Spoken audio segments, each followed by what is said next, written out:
You've been hearing this in news reports. You've been hearing this maybe from people in your own life. Youth unemployment is a problem right now. It's the summer job market kind of season as well. Time where a lot of youth find summer jobs. And apparently it's not a very good scene, with job site Indeed Canada confirming there's just fewer summer job offers being posted when compared to previous years. That's just one of our bits of evidence towards this. So why are things so tough? And how can young people get an edge in landing a summer gig? These are all things that my guest is thinking about. He's an associate professor with UVIC's Gustafson School of Business. He's Professor Rick Cotton joining us on the line. Sir, how you doing? I'm good. It's great to be here, Ryan. You and I have been talking for years about just the employment scene, and dialing in today on youth. I've been hearing this as well. What are you seeing when it comes to youth employment, summer employment, and what's going on out there? Well, what's happening is there's been a rise in youth unemployment for sure. It rose to 14.3% in April. That's up from 13.3% at the end of 2025, and it's more than double the national average of 6.9%. So it is tough out there. It's not as high as it's ever been, and certainly youth employment almost always is higher unemployment than the rest of Canada, other groups. But that doesn't mean there aren't options. So it is more of a challenge out there. We have to be more creative, but there are places to turn and things to do that youth can focus on to gain employment, for sure.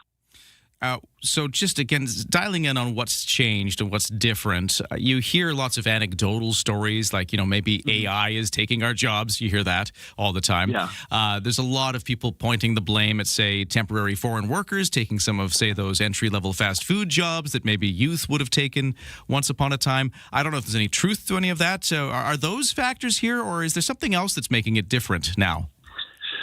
The biggest thing is uncertainty. We've had the tariffs, we have inflation, we have the Strait of Hormuz, we have a number of international difficulties.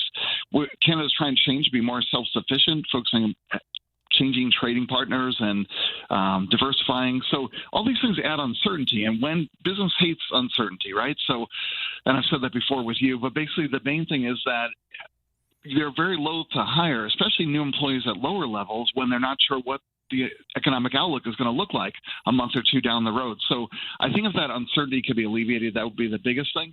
AI is out there. A lot of the studies I'm seeing actually are showing, believe it or not, that the productivity returns are not as expected with AI. It is helpful for new employees really getting a hold of their job and what they need to do, but really you need expert judgment in order to evaluate what comes out of AI to leverage that. So there are some changes, and certainly employers can, in an uncertain environment, can hire people with more skills at a lower rate. And I think that's what's affecting youth employment the most. Okay, so those are some of the factors causing some of the challenges out there. What is your advice to people hitting a tough summer job market, particularly among youth? Well, youth we consider 15 to 24, so an interesting range of people, right? Folks who might not have any idea what they want to do for jobs or career, to people who are maybe graduating from a program, a college degree program, technical program, etc.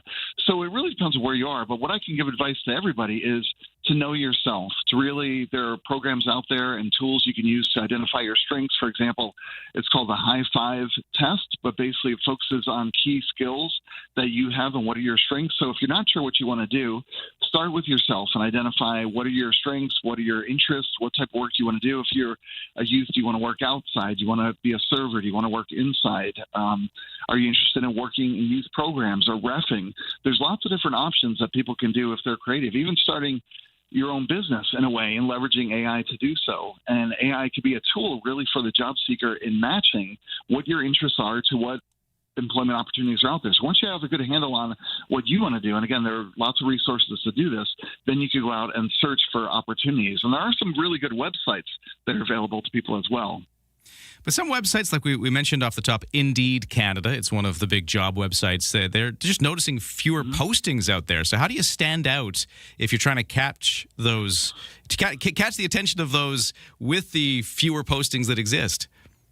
That's a really great question. So it involves casting a wide net, being persevering, and looking for creative options. So sometimes in this type of environment, I recommend to students that you need to consider unpaid employment. It the best option, but consider unpaid internships, consider volunteer opportunities, consider ways to get your foot in the door. And a lot of times people forget that employers generally hire for attitude and can train for skill in that regard. So I recommend networking, asking your parents, asking others at school, asking guidance counselors for options that are out there, and brainstorming what might be a good fit for you.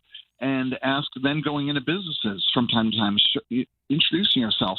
If you show a good attitude and there's an opportunity, then you're more likely to be hired. We like to think everything happens online, and sometimes certainly businesses require you to apply online, but there are options where people can meet you and they'll say, I'm going to give this person a chance.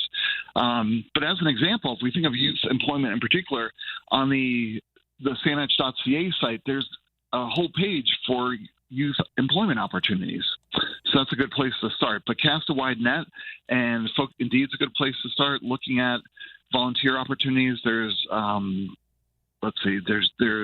Indeed is certainly an option, but there are many out there. So if you search on youth options for employment, you can find things in your area, and then look at your local options, because you might not have the ability to drive or to get transportation. So look around what's available in your community. Try not to get down about the headlines that are out there, but seek an opportunity and stick to it. That's an interesting point. Saanich.ca is the municipal website, so I guess some municipalities, they'd be ones that need seasonal work, summertime work. There's going to be a lot of opportunities like that locally. Okay, interesting. Yeah, for sure, especially for youth programs, for community services, looking for youth leaders, looking for program leaders. These are real options for people. And don't discount the entrepreneurship opportunity. Things like if you're, say, someone in high school looking to cut lawns, looking to do jobs in your neighborhood, you could have a parent coordinate those requests and then figure out how you can pursue them. Starting a dog walking business. These are many different options that you still have. It's not when you and I were kids and the popsicle stands and the paper routes. Things are different, but there are options out there for sure. I love it. As always, a silver lining with Rick Cotton. He's from the University of Victoria. He often joins us to talk about employment and the employment scene out there. He's with UVIC's Gustafson School of Business. Always great to talk. We'll have to leave it there, but until next time, have a great day. Sounds great. Same to you, Ryan. All right, we'll take a break. 8 o'clock news coming up next. We'll take a look at traffic and weather, too. If there's a problem out there facing you on your commute, well, hey, I'd love to hear about it so we can pass it on to everybody else. Text us at 71010.